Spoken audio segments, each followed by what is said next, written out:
Sorotan terkini berita 757.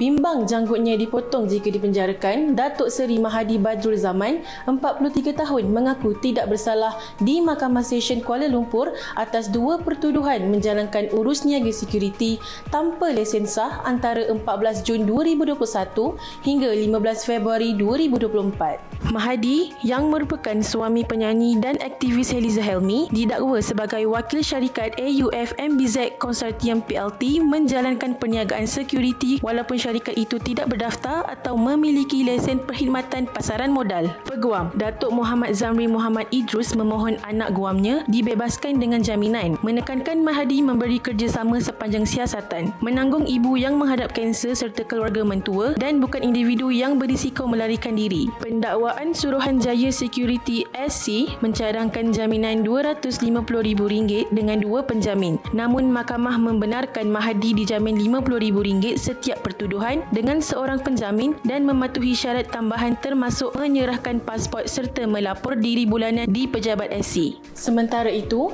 bekas pengerusi Majlis Penasihat Syariah SSC Bank Negara Malaysia, Tan Sri Dr. Muhammad Daud Bakar, 62 tahun, dihadapkan ke Mahkamah Session Kuala Lumpur pada Isnin atas dakwaan bersubahat berniaga dalam sekuriti tanpa lesen sah 3 tahun lalu. Muhammad Daud, tokoh kewangan Islam negara ini, mengaku tidak bersalah dan memohon dibicarakan di hadapan Hakim Norma Ismail. Dia didakwa selaku wakil syarikat energi Eco Berhad bersubahat dengan AUF MBZ menjalankan urus niaga sekuriti tanpa lesen di Pusat Perniagaan Reef, Rawang antara 14 Jun 2021 hingga 9 Ogos 2023. Kesalahan itu adalah mengikut Seksyen 58-1 Akta Pasaran Modal dan Perkhidmatan 2007 yang memperuntukkan denda sehingga RM10 juta atau penjara maksimum 10 tahun jika sabit kesalahan. Timbalan Pendakwa Raya Suruhanjaya Security SC, Shoba Vino Gobal, mencadangkan jaminan RM200,000 dengan dua penjamin dan pasport diserahkan kepada mahkamah. Bagaimanapun, mahkamah membenarkan Muhammad Daud diikat jamin RM50,000 dengan seorang penjamin dan syarat tambahan termasuk melapor diri bulanan di pejabat SC serta menetapkan 10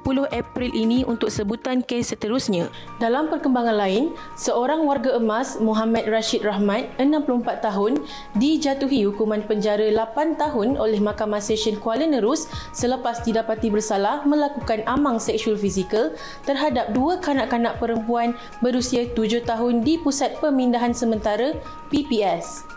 Mahkamah turut menjatuhkan hukuman 2 sebatan dan pengawasan polis selama 2 tahun selepas tempoh penjara selesai. Hakim Muhammad Zul Zaki Kudin Zulkifli membuat keputusan itu selepas pihak pembelaan gagal menimbulkan keraguan munasabah sepanjang prosiding. Kesalahan berlaku pada 22 November 2023 antara pukul 6 petang hingga 8 malam di koridor bilik pendidikan seni dan visual serta sebuah bilik darjah di sekolah yang dijadikan PPS. Suspek dipercayai memperdaya mangsa kononnya untuk mengulang kaji pelajaran sebelum melakukan perbuatan keji itu.